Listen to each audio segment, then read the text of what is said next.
Good evening, wrestling fans. Welcome to my predictions video for All Elite Wrestling's Wrestle Dream coming up in Tacoma, Washington. Before we dive into the match card, I want to share a bit of personal excitement.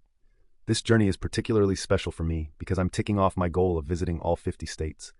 I'll be spending time in Wyoming, which will be my 50th state, before heading to Wrestle Dream. It's been a wild ride since last year's Wrestle Dream, where I had unforgettable moments like giving Edge a big hug as he walked through the crowd and losing my mind when I saw Rob Van Dam perform in Michigan. Now, let's get to the meat of the matter. The matches. Wrestle Dream this year feels more cohesive than last year. We're seeing far more AEW wrestlers in action, rather than just renting out talent from NJPW.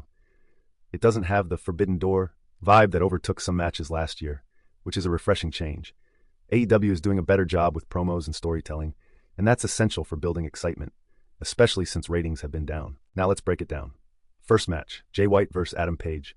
While this match hasn't been officially announced, it's brewing, and I suspect it'll either be a hardcore or Falls Count Anywhere match. My prediction? Adam Page takes the win. He's riding high off his victory against Swerve Strickland at All Out, and it's crucial to keep that momentum going. Jay White losing won't hurt him too much. He can easily step into the Continental Classic tournament. Still, he needs a strong storyline push. If AEW doesn't give him that, he might want to consider jumping ship to NJPW or WWE. I'd love to see this match as a Falls Count Anywhere, as it would bring an exciting edge to the show. Second match, Atlantis Jr. vs. Brian Cage for the ROH Television Championship. This one's tricky. ROH doesn't get the viewership it deserves. I'm leaning towards Atlantis Jr. winning, mainly because Brian Cage has a track record of jobbing. However, Cage's size and athleticism could create a fascinating dynamic. It's high time he gets booked better, possibly elsewhere, because he's too talented to keep losing. Third match, Mark Briscoe vs. Chris Jericho for the ROH Championship. I'm all in for this match. Both Briscoe and Jericho have the charisma to light up the mic, and I hope we get some classic promos leading up to it. The concern here is Briscoe's penchant for hardcore spots. If he goes off script, it could break the match's flow and create logic holes, which AEW sometimes overlooks. My gut says Jericho walks away with the championship. Briscoe hasn't been carrying that title with any real storylines, and losing it could elevate him to the AEW main roster, where he can truly shine.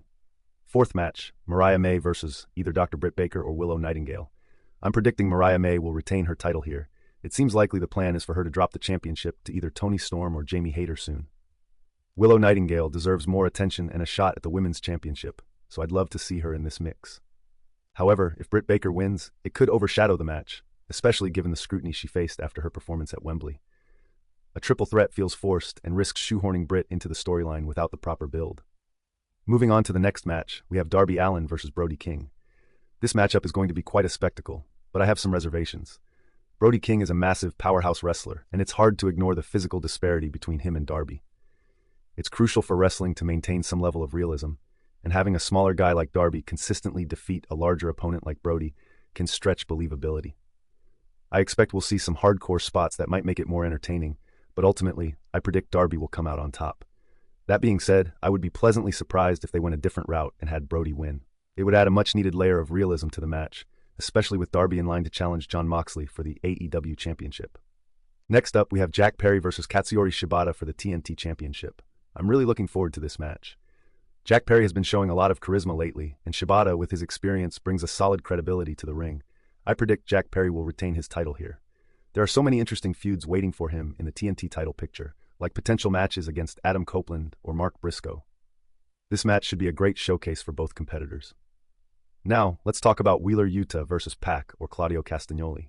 Although this match hasn't been officially announced, I see it as a perfect opportunity to elevate Wheeler Yuta. It's a tough call on who should win. You can't really afford to have someone like Claudio lose, given his reputation for being a powerhouse. If Wheeler does lose, I'd love for him to put up a strong fight, similar to Stone Cold Steve Austin's legendary moment against Bret Hart. That kind of gritty performance could really elevate Wheeler's status. However, knowing AEW's booking tendencies, they might give Wheeler the win just to send the crowd home happy. Next, we have a hypothetical matchup featuring the Outrunners versus FTR. I think this would be a fantastic addition to the card. The Outrunners have been impressing me with their potential, and FTR is one of the best tag teams in the business today. If this match takes place, it would be a huge accomplishment for the Outrunners to defeat such a renowned team. I predict they would actually get the victory here, giving them a major boost and creating a feel-good moment for the fans. Now let's get into a highly anticipated match. Will Ospreay versus Ricochet versus Konosuke Takeshita for the International Championship. This match is set to be either the match of the night or possibly the most controversial. All three performers are incredibly athletic, and while some fans criticize their high-flying gymnastic styles, I personally love the excitement they bring to the ring. My gut tells me that Konosuke Takeshita might come out on top, as the Don Callis family needs to have a title holder to strengthen their storyline. However, Will Ospreay could easily take the title, given the favoritism he seems to have from Tony Khan and Dave Meltzer.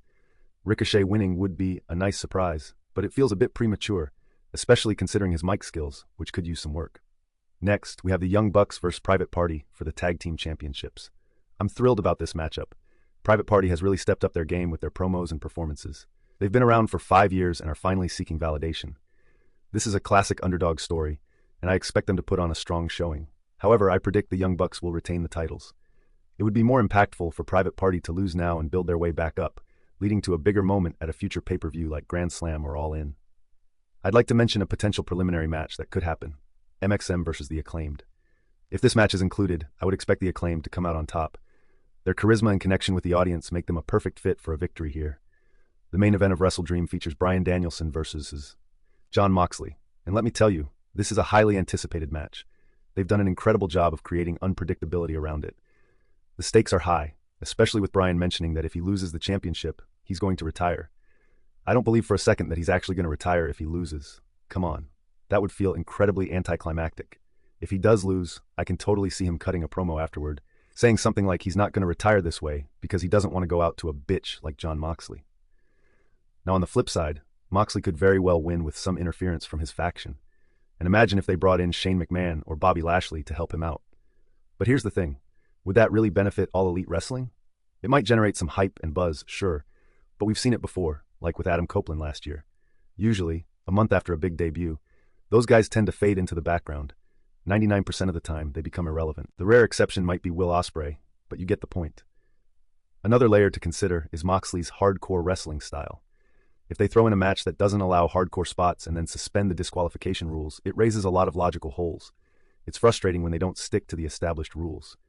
So my prediction? I think Jon Moxley is going to win the AEW Heavyweight Championship. If he loses, it really kills his faction's credibility. They can easily play the bullshit card where Bryan promises to retire after this match and then pulls a fast one, saying he's going to stick around a bit longer. They could also have Wheeler and other members interfere, leading to a disqualification, which adds even more drama. Overall, Wrestle Dream has a fantastic card this year, way better than last year's lineup. I appreciate that they're featuring a lot of indie wrestlers in matches where the outcomes are genuinely unpredictable. It's exciting to see what's going to happen, and I can't wait to watch.